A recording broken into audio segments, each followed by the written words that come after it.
Hi, folks. Welcome back. A while back I did 145 ways hypnosis could be of help. And I don't know, it was an okay list, but I don't know. There were things I just really didn't care for about it. So I decided to make my own list. So this one here, now I did say I wouldn't be using AI on my channel. And of course I meant that. I meant in relation to creating a script, like instead of speaking to you as I'm speaking now, actually be reading from a script and doing it so, well off camera that you wouldn't know. No, I just want to talk. But for the sake of my own time and convenience, I did use some AI, I forget, maybe Gemini, yesterday to create a list of 200.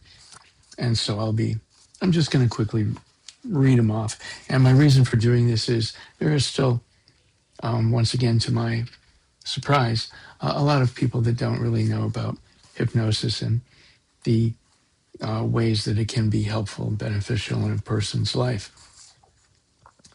So now, having said that, I haven't read through this entire list, but yesterday when I did have it created, I did glance at it, and immediately I saw something that was wrong. In using AI, you really got to stay on top of it because it can really come out with some wrong stuff. I'm telling you. Anyway, one of the things that it listed that I had it remove, and so as I read this, if it lists something else that I feel is like off, I'll just mention it and keep going. But what it mentioned was helping someone cut down on their drinking, alcoholic beverages, that kind of thing. And well, that's wrong. Why is that wrong? Because if someone's in a position where they feel they need help in cutting down, then there's red flags all over that. I mean, seriously, there just is. And that's not really the proper way to go about something like that. I mentioned in another video, I've been clean since 1994. So I've been through treatment programs and the whole bit, And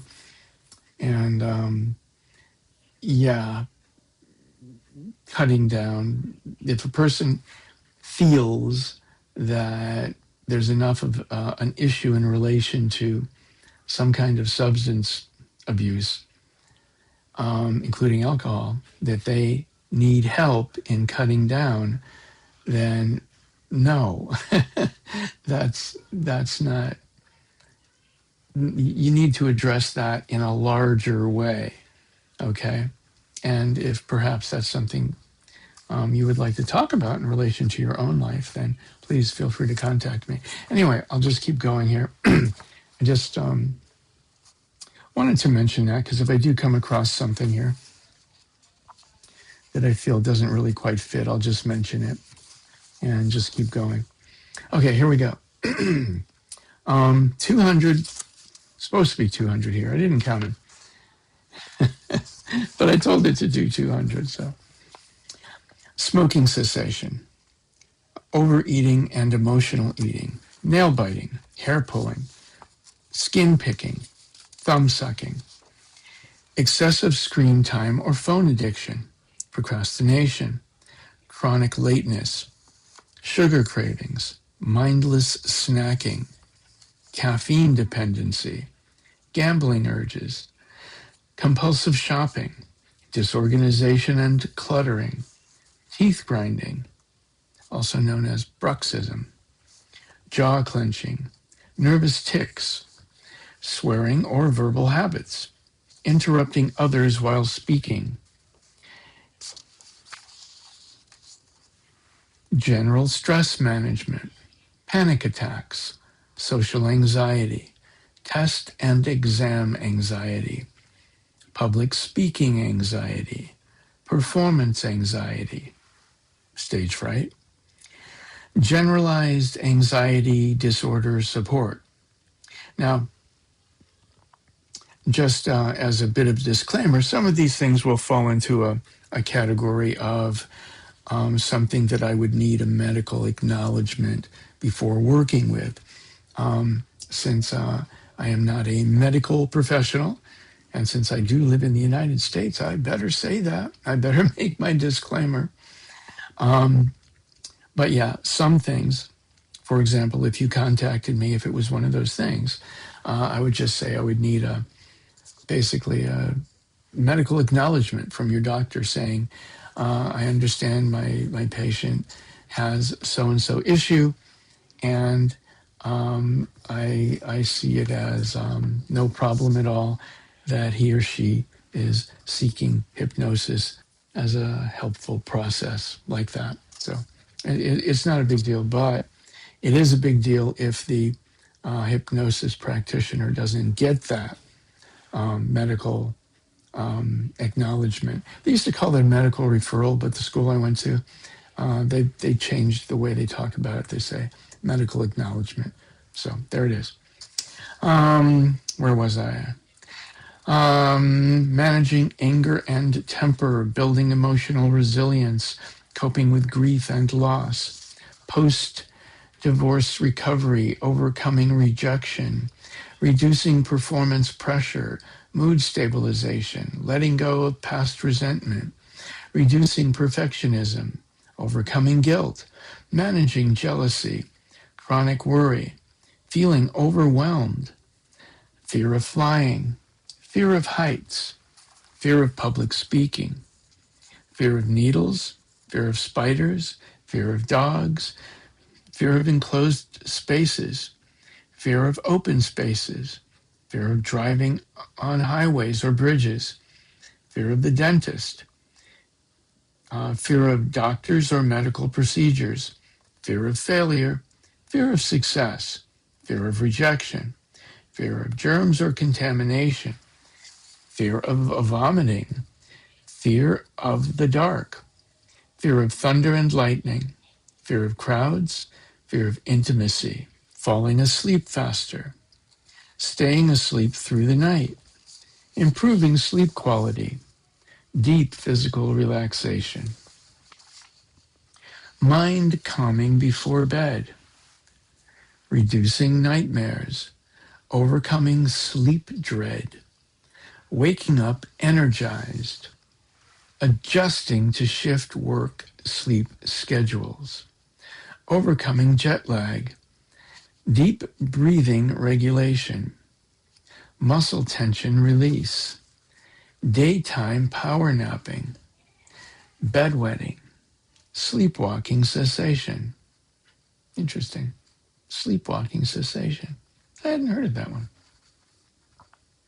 Reducing midnight waking anxiety, calming a racing mind, softening internal chatter, creating a mental sanctuary, establishing a healthy bedtime routine, building core self-confidence, improving self-esteem, eliminating negative self-talk, overcoming imposter syndrome, developing assertiveness, establishing healthy personal boundaries, increasing self-acceptance, overcoming body image issues, developing a positive mental attitude, cultivating self-forgiveness, boosting charisma, overcoming shyness, enhancing decision-making confidence, trusting your intuition, releasing the need for approval, building a prosperity and abundance mindset, cultivating gratitude, increasing self-worth in career choices, developing a sense of purpose, overcoming feeling stuck in life, enhancing concentration, improving memory retention, speed reading comprehension, exam preparation focus, creative block release. And they also term that writer's block.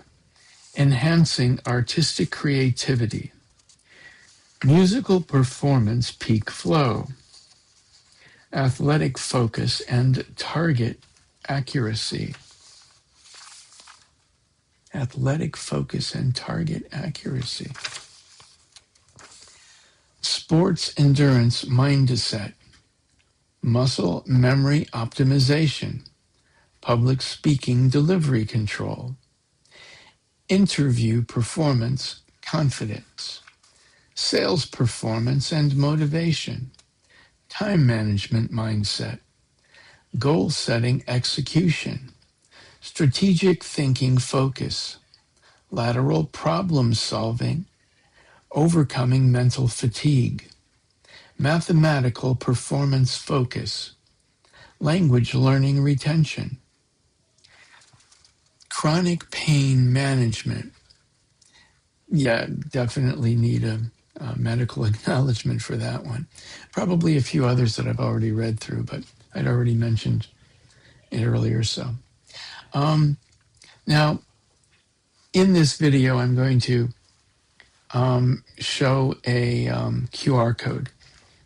That QR code would bring you to the Hypnosis Motivation Institute website, where you could sign up for free ongoing hypnosis sessions if you would like to work with me for free for perhaps the next 5 months. And then after I graduate, if you still wanted free sessions, then you would just sign up again, and they would give you another student intern.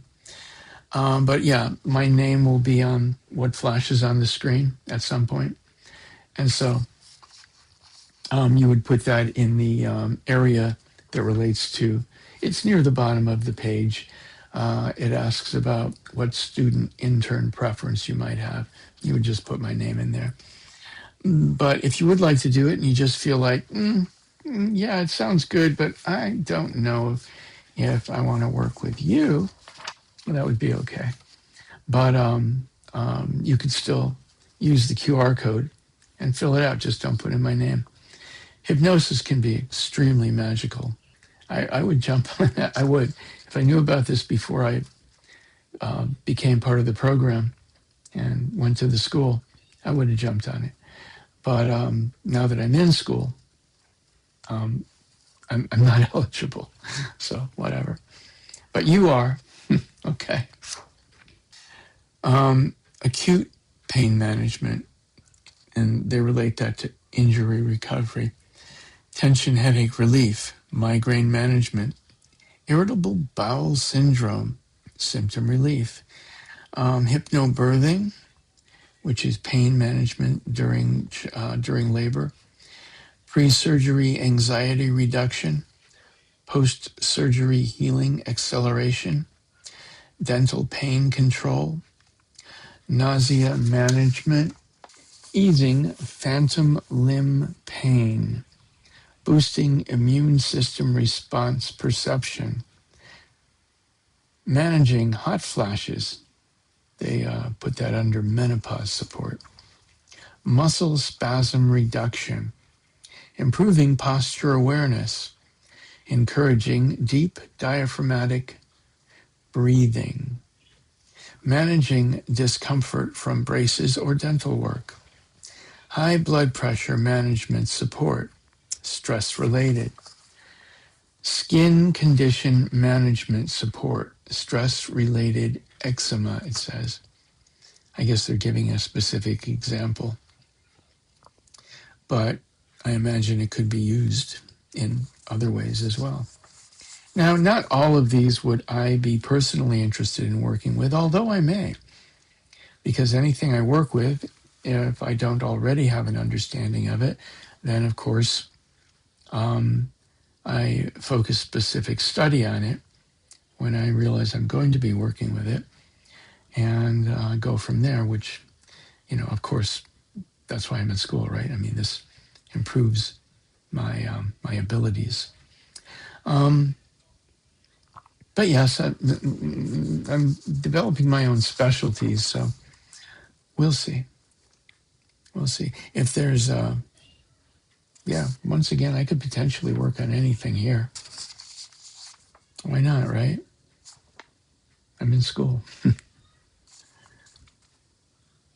As for my specialties, I'll mention that right now and then I'll continue. I'm thinking of focusing as some specialties on working with migraines. Of course, have to have that medical acknowledgement for that. Also, people that work in high stress, high pressure positions. I'm thinking I'm going to create a specialty around there. For example, someone has a career. They want to keep their career. They maybe put hundreds of thousands of dollars into their schooling. And okay, it's high stress. And maybe it turns out it's not as much fun as they once thought it might be. But they're good at it. They're going to keep doing it. But they're suffering at the same time. And perhaps it's tripping them up with health issues, you know. So they want to be able to ride that wave, stay good at what they do, not give it up, but, you know, get through a day without feeling like it might kill them, you know. So there it is. So those are two. I have some other specialties I was thinking of, but right now as I'm reading this, those are my top two anyway. Tinnitus coping strategies. It's also known as the ringing in the ears. And let's see, under weight management and fitness, we have portion control awareness, increasing motivation to exercise, enjoying healthy foods, vegetables and whole foods, disliking greasy or fried foods. Disliking. That's interesting. Well, like I said, I had I guess Gemini create the list. That sounds like some kind of aversion therapy that Gemini was talking about. I don't think I'm going to actually use any aversion therapy. You know? Yeah. So, from my way of looking at it, Gemini messed up on that one. Because instead of creating a negative reaction to something that the client wants to stop doing, I would be more apt to create a positive experience in relation to what they do want, not focus any attention on the things they don't want. But there you have it. So let's see. Drinking more water, eliminating late night eating, visualizing fitness goals, overcoming gym intimidation, speeding up recovery mindset after workouts, breaking weight loss plateaus, then in parentheses it has mental barriers, mindful eating practices, regulating eating pace, eating slower,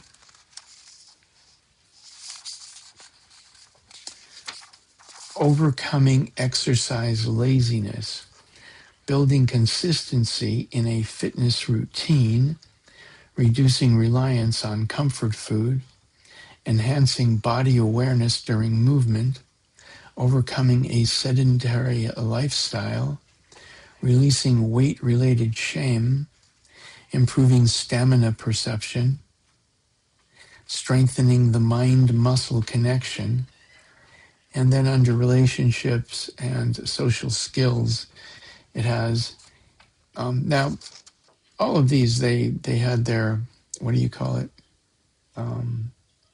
heading, and I didn't start reading that till just now, but you can figure it out. So under relationships and social skills, we have enhancing communication skills. Oh, that is really good. Enhancing, improving active listening. Also very good. The reason I'm commenting like that is because these are ways that I personally have used self-hypnosis. Let's continue. Overcoming relationship insecurity, managing codependency tendencies, healing from toxic relationships, enhancing empathy for others, dating confidence, resolving family conflicts calmly, overcoming social awkwardness, attracting healthy relationships, managing workplace relationship stress, public boundary setting, enhancing marital and partnership intimacy, releasing past relationship baggage, coping with empty nest syndrome, improving parenting patience, dealing with difficult personalities, reducing social comparison, envy, increasing comfort with eye contact, cultivating a warm, approachable presence.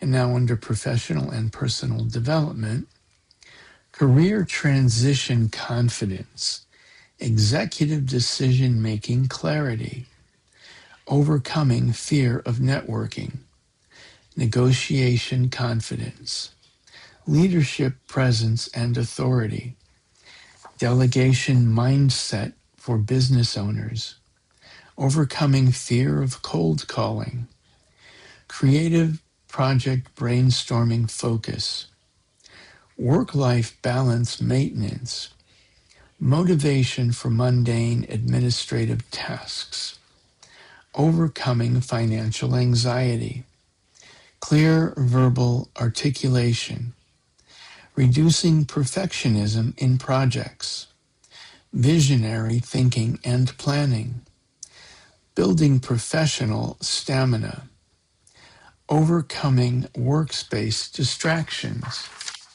boosting entrepreneurial drive, accepting constructive criticism objectively, accelerating skill acquisition, accessing subconscious insights for personal growth.